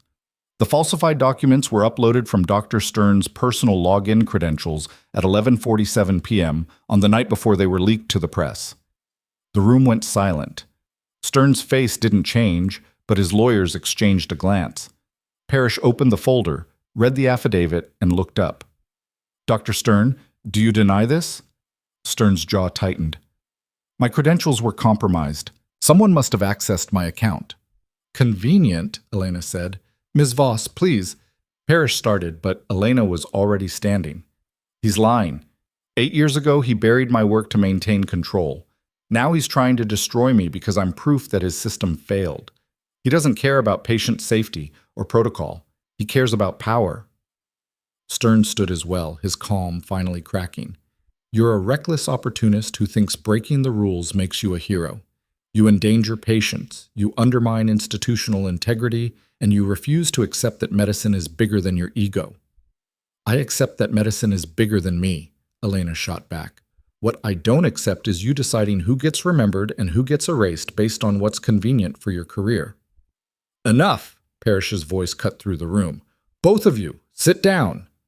They sat, but the tension crackled like a live wire. Parrish looked at the affidavit again, then at Stern. Doctor. Stern, given the evidence presented, I'm recommending the board open a formal investigation into your conduct. Until that investigation is complete, you are recused from any involvement in Ms. Voss's case. Stern's face went rigid. You're making a mistake. Perhaps, but I'm making it transparently. Parrish turned to Elena. Ms. Voss, the board will reconvene tomorrow at 10 a.m. to deliver our ruling on your training program. This session is adjourned. The gavel came down. Elena walked out into a sea of cameras and questions. She pushed through without answering, Reeves and Morrow flanking her like bodyguards. They made it to the parking lot before Elena finally exhaled. We won, Reeves said. We survived, Elena corrected. We haven't won until tomorrow. Morrow nodded. Stern's recused, but the board could still rule against you. Parrish doesn't like being put in a corner. He might make an example of you just to prove he's not swayed by public pressure. Then we'll deal with that tomorrow. Elena's phone buzzed. A message from an unknown number. You've made a powerful enemy. Stern has friends. This isn't over. She showed it to Reeves, who frowned. Another threat? Or another warning? Either way, we're not leaving you alone tonight. You're staying at my place. Elena started to argue, but Reeves cut her off. Non-negotiable. You just humiliated a man with connections and a history of making problems disappear. I'm not taking chances. Elena nodded, too exhausted to fight. They drove to Reeves' apartment in silence. Inside, Reeves locked the door, checked the windows, and poured 2 glasses of whiskey. You did good today, Reeves said, handing one to Elena. I made a mess. You made noise. There's a difference. Reeves raised her glass. To burning it down. Elena clinked glasses. To building something better from the ashes. They drank. At midnight, Elena's phone rang. Stockton. Turn on the news. She grabbed the remote. The late broadcast was already running. Breaking tonight, Dr. Gregory Stern, senior consultant to the Medical Standards Review Board, has resigned effective immediately. In a brief statement, Dr. Stern cited personal reasons and denied any wrongdoing. However, sources close to the board say an internal investigation into allegations of document falsification and misconduct is underway. The anchor's face was serious. This comes just hours after former military nurse Elena Voss presented evidence suggesting Dr. Stern orchestrated a years-long campaign to suppress her medical innovations. The fallout from today's explosive press conference continues to develop. Elena set the remote down, her hands steady. Stern had resigned, publicly. The investigation was real. He was falling. Reeves looked at her. How do you feel? Elena thought about it. Tired, angry, relieved. Sounds about right. The phone buzzed again, another message. Stern's gone. But you're not safe yet. There are others. Bigger names, deeper pockets. They're regrouping. Watch your back. This is just the beginning. Elena stared at the message, a chill running down her spine. Stern had been the architect, but he hadn't been alone. Someone else was still out there, someone who'd helped him, someone who had just as much to lose if the truth came out, and they were coming for her next. Elena forwarded the message to Stockton without comment. His reply came immediately. I'm digging. Stay low. Trust no one. Elena looked at Reeves, who was watching her carefully. What is it? Stern wasn't working alone. Reeves' expression hardened. Then we find out who else was involved, and we take them down too. Elena nodded slowly, exhaustion warring with determination. Tomorrow the board would decide her fate. But tonight, somewhere in the shadows, another enemy was sharpening their knives, and this time they knew exactly where to aim. Elena didn't sleep. She sat on Reeves's couch with her laptop open, scrolling through records, cross-referencing names, following threads that led nowhere and everywhere at once. If Stern had accomplices, they'd left breadcrumbs, small inconsistencies, patterns of influence, decisions that didn't make sense unless someone was pulling strings behind the scenes. At 3 a.m., she found it. A series of consulting payments made to Stern over the past 5 years, all from the same shell company. She traced the ownership through 3 layers of corporate filing until she hit a name that made her blood freeze. Marcus Hale, the hospital director who'd fired her. The man who'd stood in his office 2 weeks ago and called her a liability. He'd been funding Stern's consulting work for years, funneling money through a private entity to keep it off official records. Elena's hands tightened on the laptop. Hale hadn't just fired her out of fear or protocol. He'd been protecting an investment. Stern had been his weapon, his insider on the board, his guarantee that anyone who threatened the system could be quietly eliminated. She grabbed her phone and called Stockton, not caring about the hour. He answered immediately, voice alert. "What did you find?" "Marcus Hale. He's been paying Stern under the table for years. He's the one who's been bankrolling this whole operation." Stockton was silent for 3 seconds. "Are you sure?" "I have the financial records. Payment trail goes back to 2019. Hale's been using Stern to control board decisions, suppress competitors, protect Crescent Hill's reputation." She scrolled faster. "And there's more. Hale sits on the board of 3 other hospitals. All of them have had whistleblowers or innovators quietly removed over the past decade. Same pattern, same consultant. Stern was his enforcer. Send me everything. I'll get forensic accountants on it within the hour." "The board meets in 7 hours." "I know, but if we can prove Hale's involvement before that meeting, we don't just clear your name, we dismantle the entire network." His voice sharpened. "This is bigger than you thought, Elena. Hale's been running a shadow operation to control who succeeds and who disappears in the medical field. You're just the first one to fight back publicly." Elena's chest tightened. "How many others did they erase?" "We're about to find out." By 6 a.m., Stockton had assembled a team.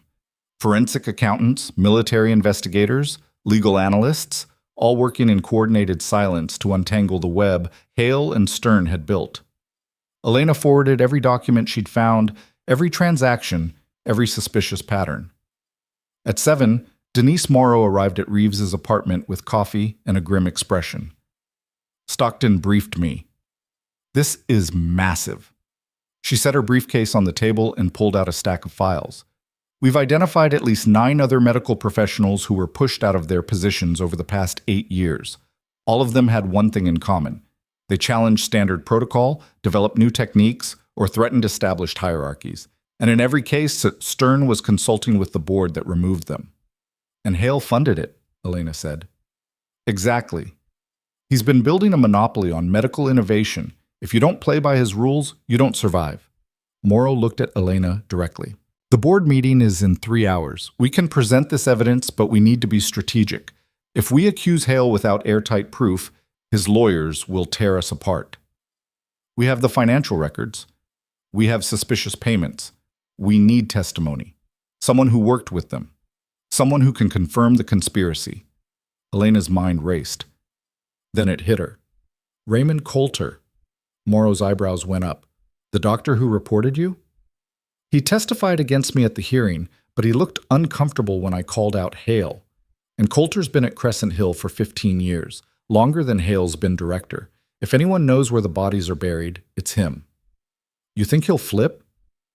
"I think he's a coward who backed the wrong side. And cowards talk when they realize the ship is sinking." Reeves grabbed her keys. "Then let's go talk to him." Yeah.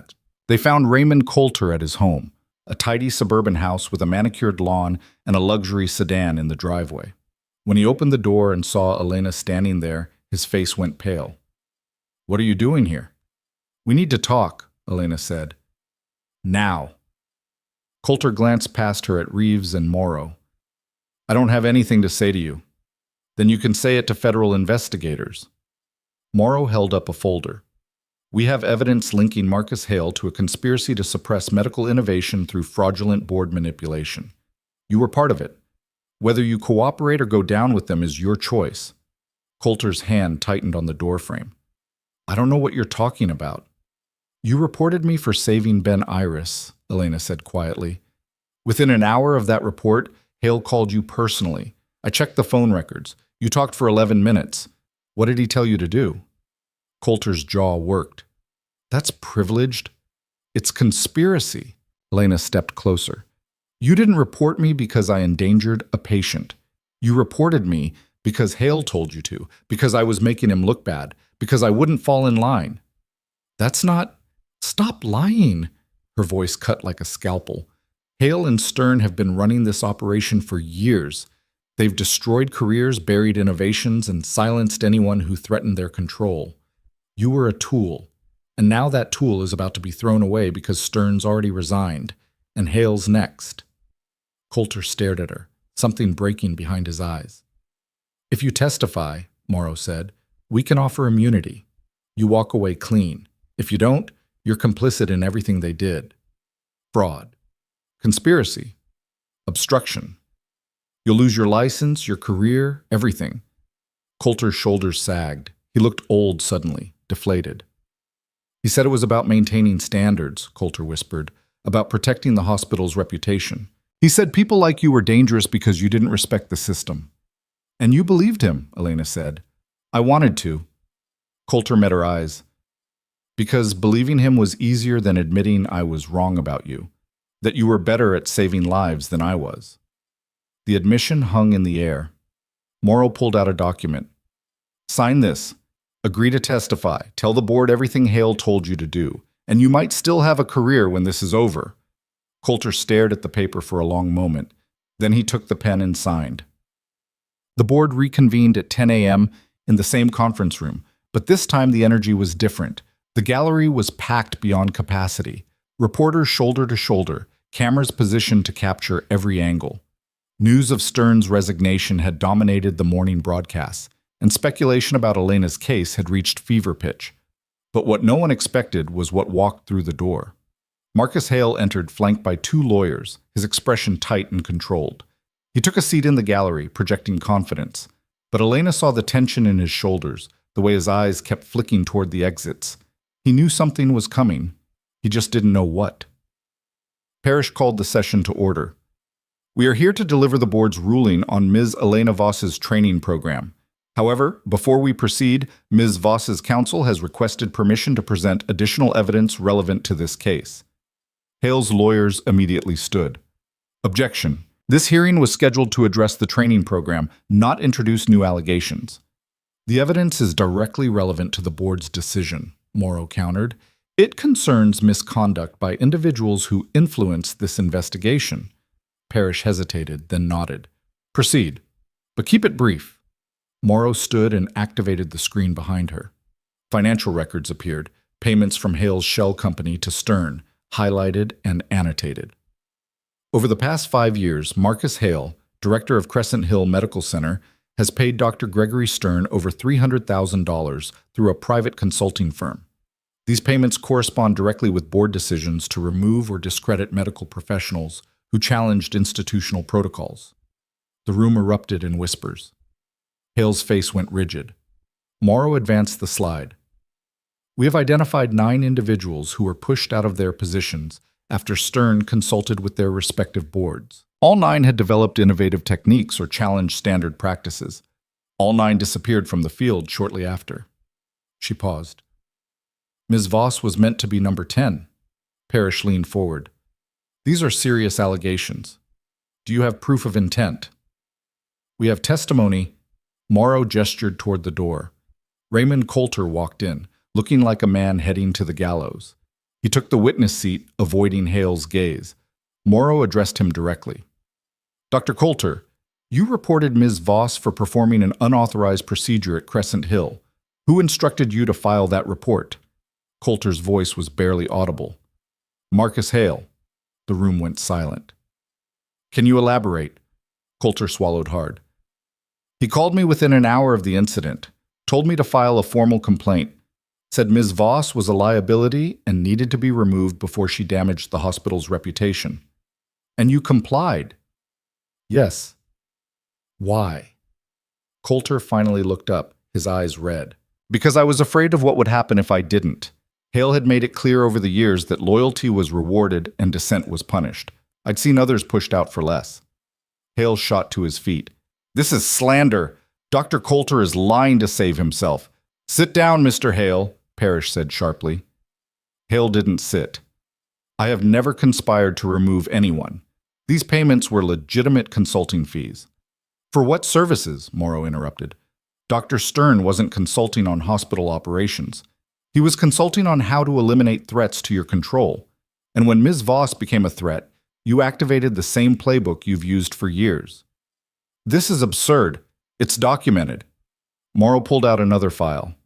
We have emails, phone records, meeting logs, all showing coordination between you and Stern to suppress Ms. Voss's career. She looked at Parrish. Mr. Hale didn't just fire an employee. He attempted to destroy her ability to work anywhere in the medical field. That's not hospital policy. That's conspiracy. Parrish's expression was carved from granite. Mr. Hale, you are dismissed from this hearing. Security will escort you out. The board will be referring this matter to law enforcement for investigation. Hale's lawyers started to protest, but Parrish cut them off. We're done here. Remove him. Security moved in. Hale's face flushed red as he was guided toward the door, his lawyers scrambling to keep up. He looked back at Elena once, and she met his gaze without flinching. He'd tried to erase her, and she'd erased him instead. The door closed behind him, and the room exhaled collectively. Parrish turned to Elena. Ms. Voss, in light of this evidence and the removal of compromised parties from this investigation, the board has reassessed your case. Elena's heart hammered. Your training program operates outside traditional accreditation, which presents regulatory challenges. However, the evidence shows that your methods are effective, your techniques are sound, and your students are demonstrably better prepared for high-stakes medical situations. He paused. The board has voted to allow your program to continue, contingent on quarterly reviews and transparent documentation of all training activities. Elena felt the floor tilt beneath her. Additionally, Parrish continued, we are formally recognizing the Voss shunt technique as your intellectual property. Your name will be restored to all medical records, training manuals, and official documentation. This recognition is effective immediately and retroactive to the original date of invention. The gallery erupted in applause. Elena sat frozen, unable to process what she was hearing. 8 years. 8 years of being erased, dismissed, forgotten. And now, in a single moment, it was over. Parrish raised a hand for silence. Furthermore, the board is recommending a full investigation into institutional suppression of medical innovation. We will be reviewing every case where Dr. Stern consulted to determine if others were wrongfully removed. He looked directly at Elena. You were right, Ms. Voss. The system failed, and we will do everything in our power to ensure it doesn't fail anyone else. He brought the gavel down. This hearing is adjourned. The aftermath was a blur. Reporters swarmed. Cameras flashed. Elena was pulled into a dozen conversations at once, supporters congratulating her, journalists asking for statements, board members offering apologies she didn't have the energy to accept or reject. Reeves finally extracted her and pulled her outside into the cool morning air. Elena leaned against the building, breathing hard. You did it, Reeves said. Elena shook her head. We did it. Don't downplay this. You took on a system designed to crush people like you, and you won. Barely. Doesn't matter. You won. Elena's phone buzzed. A message from Stockton. Hale's being arrested as we speak. Federal charges, conspiracy, fraud, obstruction. Stern's next.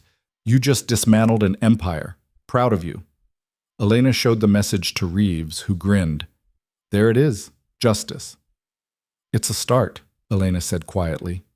Andrea Killian appeared from the crowd, microphone in hand but lowered respectfully. Miss Voss, can I get a statement? Elena looked at her, then at the cameras still rolling in the background. She thought about all the people watching, the ones who'd been told they weren't good enough, smart enough, credentialed enough, the ones who'd been fired for doing the right thing, the ones who'd been erased. The system tried to bury me because I threatened their control, Elena said, her voice clear and strong. But I'm still here. And every person they tried to silence before me, every innovator they pushed out, every voice they suppressed. They're being heard now.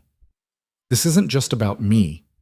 This is about proving that the people who challenge the system aren't the problem. The people who refuse to evolve are. Killian nodded, scribbling notes. What's next for you? I'm going to keep teaching, keep training people to think instead of just obey, and I'm going to make sure that what happened to me never happens to anyone else. Thank you, Ms. Voss. Elena walked away from the cameras, from the noise, from the chaos. Reeves and Morrow fell into step beside her. Where to? Reeves asked. The warehouse, Elena said. We have a session starting in 2 hours. Morrow laughed. You just won the fight of your life and you're going back to work? The work never stopped, Elena replied. This was just a distraction. Okay. 3 months later, Elena stood in the warehouse. But it didn't look like a warehouse anymore. The space had been transformed. Proper training bays with medical equipment, a lecture hall with tiered seating, simulation rooms with advanced mannequins, office space for staff, a certification wall where graduates' names would be displayed, the Voss Institute for Advanced Medical Training. Her name, her vision, real. The first official class had just graduated, 32 students who'd completed 12 weeks of intensive training. They stood in neat rows, diplomas in hand, faces shining with pride and exhaustion. Elena addressed them from the podium. When I started this program, I was told it couldn't be done, that I didn't have the credentials, the authority, the right. I was told that teaching people to think instead of obey was dangerous, that innovation without permission was reckless. She paused, looking at each of them. You've proven them wrong. Every single one of you has demonstrated that medicine isn't about following rules blindly. It's about understanding principles deeply enough to adapt when the rules don't fit. You've learned to save lives when the protocol fails, to think under pressure, to trust your judgment when no one's written the answer down yet. She held up a diploma. This isn't just a certificate. It's proof that you're ready for the worst, that you won't freeze when everything goes wrong, that you'll find a way. The room was silent. Out there, people will doubt you. They'll say you were taught by someone who broke the rules, someone who didn't respect the system. Elena's voice hardened. Let them. Because when it matters, when someone's life is on the line and the textbook answer isn't enough, you'll know what to do, and they won't. She stepped down from the podium and handed out diplomas one by one, shaking hands, meeting eyes, seeing herself reflected in every face that had once been told they weren't good enough, smart enough, credentialed enough. When it was over, the graduates filed out into the sunlight, ready to change the world one patient at a time. Reeves appeared at Elena's side. Hell of a speech. I meant every word. I know. Reeves handed her a folder. New applicants. 217 for next session. We're going to need more space. Elena opened the folder, scanning names and backgrounds. Military medics, civilian paramedics, ER nurses, people from every corner of the field, all wanting what she offered, the freedom to be better than the system that tried to contain them. We'll figure it out, Elena said. Her phone rang. Unknown number. She almost didn't answer, but something made her pick up. Ms. Voss, this is Colonel Adrian Nash. Elena's breath caught. Colonel? I heard about what happened, what you built. I wanted to call personally and thank you. For what? For not letting them bury you, for fighting back, for proving that the technique you used to save my life was worth remembering. His voice was thick with emotion. You gave me a second chance at life. And now you're giving hundreds of others the knowledge to do the same. That's a legacy, Elena, a real one. Elena's throat tightened. I just did what I thought was right. I know. That's why it matters. He paused. If you ever need anything, resources, support, someone to vouch for you, you call me. No questions asked. Thank you, sir. No. Thank you. The line went dead. Elena stood there for a moment, phone in hand, the weight of the past 3 months finally settling into something she could carry. Reeves was watching her. You good? Elena nodded. Yeah, I'm good. That evening, Elena returned to her apartment for the first time in weeks. It felt smaller than she remembered, quieter. She made tea, sat on the couch, and opened her laptop.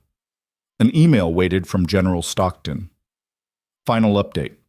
Marcus Hale pled guilty to conspiracy and fraud, sentenced to 5 years federal prison, medical license permanently revoked. Gregory Stern faces similar charges, trial pending. Raymond Coulter accepted a plea deal, 1 year probation, mandatory ethics training, suspension of license for 6 months. Crescent Hill Medical Center has undergone a complete board restructuring. The interim director reached out asking if you'd be willing to consult on developing new protocols for emergency intervention. Elena read it twice. Then she typed a reply. Tell them I'm not interested in consulting, but if they want to send their staff to my institute for training, we'll make room. She hit send. Another email appeared. From Andrea Killian. Elena, your story has had ripple effects across the country. 3 other states have opened investigations into board misconduct and suppression of medical innovation. The AMA is reviewing accreditation standards to allow for independent training programs like yours. You've changed the conversation. People are asking the right questions now. Thank you for letting me tell your story. Andrea Elena leaned back, closing her eyes. She'd been fired for saving a life, erased for inventing something that worked, attacked for refusing to disappear. And now she was recognized, vindicated, free. But more than that, she was building something that couldn't be erased, a place where people like her could learn, grow, challenge, create, where innovation wasn't punished, where thinking was celebrated, where no one would be buried for being right. Her phone buzzed one last time, a message from Jory Lang. First day on the new job, used your technique to stabilize a trauma patient in the field. Saved his life. Thought you'd want to know. Thanks for teaching me to trust myself. Lang. Elena smiled, something warm and fierce settling in her chest. This was the legacy, not the recognition, not the vindication, not even the justice. It was the lives saved by people who'd learned to think instead of obey, who'd learned to adapt instead of freeze, who'd learned that the system wasn't the answer, they were. Cut. 6 months later, the Voss Institute had expanded into a second location. What had started as a single warehouse now occupied 2 buildings, with plans for a third. The staff had grown from just Elena and Reeves to 15 full-time instructors, all former military medics, all people who'd seen what happened when protocol wasn't enough. Elena walked through the main training floor, watching sessions in progress. In one bay, students practiced managing a mass casualty scenario with limited supplies. In another, they worked through complex airway management under simulated combat conditions. Every station was full. Every student was engaged. Torres approached, clipboard in hand. We just got confirmation from the Department of Defense. They want to send 20 medics from the Special Operations Medical Training Center for our advanced course. Elena's eyebrows rose. Special Operations? They specifically requested you as lead instructor, said they've heard about your methods and want their people trained the same way. When? Next quarter. They're willing to work around our schedule. Elena nodded slowly. Set it up and make sure we document everything. This is going to be high profile. Already on it, Torres grinned. Also, you've got a visitor waiting in your office. Elena walked to the small office she'd set up in the corner of the building. Inside, a woman in her late 50s sat waiting, dressed in business casual, her expression serious but open. She stood when Elena entered. Ms. Voss, I'm Dr. Catherine Reimer. I'm with the American College of Emergency Physicians. Elena shook her hand, immediately on guard. What can I do for you? I'm here to discuss accreditation. Reimer pulled out a folder. Your program has generated significant attention in the medical community, some of it critical, but much of it supportive. We've been reviewing your curriculum, your outcomes, and your methods. And we'd like to offer you full accreditation through ACEP. Your graduates would receive recognized certification that's accepted nationwide. You'd have access to our resources, our network, our support. Elena sat down slowly. What's the catch? No catch, but there are requirements, quarterly audits, curriculum review, oversight to ensure standards are maintained. Oversight by people who think the way I teach is dangerous? Reimer smiled faintly. Oversight by people who've seen your results and want to understand how you're achieving them. Ms. Voss, you've proven that there's room for innovation in medical training. We're not here to shut you down. We're here to help you scale up. Elena studied her carefully. I won't compromise my methods. I won't water down the training to make it more palatable. We're not asking you to. We're asking you to formalize what you're already doing so that it can reach more people. Reimer leaned forward. Right now, you can train maybe 100 students a year. With our accreditation and support, you could train thousands. You could change the entire field of emergency medicine. Elena thought about it, about the students who couldn't get into her program because there wasn't enough space, about the medics still working under protocols that weren't sufficient, about the lives that could be saved if her methods spread wider, faster. I need time to think about it. Take all the time you need. But Ms. Voss? Reimer stood. The medical community is watching you. What you've built here matters. Don't let pride stop you from making it matter even more. She left her card on the desk and walked out. Elena sat alone in the office, staring at the card. A CEP accreditation. National recognition. The ability to train thousands instead of hundreds. Everything she'd fought for. Everything she'd been denied. Being offered on a silver platter. She picked up her phone and called Morrow. I need your legal opinion on something. 2 weeks later, Elena signed the accreditation agreement. The terms were fair. Autonomy over curriculum. Quarterly reviews instead of constant oversight. Full credit to her name and methods. A CEP would provide funding, resources, and legitimacy. In exchange, the Voss Institute would become the flagship program for advanced emergency medical training in the country. The announcement made national news. Elena stood at a press conference alongside Dr. Reimer and representatives from ACEP, answering questions about the partnership. Reporters asked about her methods, her vision, her plans for expansion. This isn't about me, Elena said when asked about her vindication. This is about creating a system that rewards innovation instead of punishing it, that celebrates people who think critically instead of silencing them. 8 years ago, I was told my work didn't matter. Today, that work is being used to train the next generation of emergency medical professionals. That's not vindication. That's proof that the truth eventually wins, even when it takes time. What would you say to people who are facing the same challenges you faced? A reporter asked. Elena looked directly into the camera. Don't disappear. Don't let them erase you. Fight for what you know is right, even when it costs everything. Because the system only changes when people refuse to accept that it's broken. The press conference ended to applause. Afterward, as Elena walked back to her car, she saw a familiar figure waiting.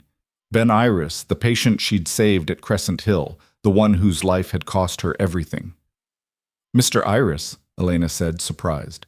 Ms. Voss. He smiled, extending his hand. I've been following your story. Wanted to come thank you in person. You saved my life that day. And you lost yours because of it. I didn't lose my life, I found a different one. Still, you took a risk for me when no one else would. I wanted you to know it mattered. He paused. My daughter just started pre-med. She wants to be an emergency physician. I told her about you, about what you did. She said she wants to train at your institute when she's ready. Elena felt her throat tighten. Tell her we'll be here? Iris nodded, shook her hand again, and walked away. Elena stood in the parking lot watching him go. That moment in the ER, the one that had seemed like the end of everything, had actually been the beginning. She'd saved one life, and that one life had led to this. Much. A year after the board hearing, the Voss Institute graduated its 10th class. Over 300 students had completed the program. Dozens more were currently enrolled. The waiting list stretched for months. Elena stood in the lecture hall, addressing a room full of new students on their first day. You're here because you want to be better, she said. Because you've seen what happens when the protocol isn't enough. Because you've wondered if there's a better way. She walked to the center of the room.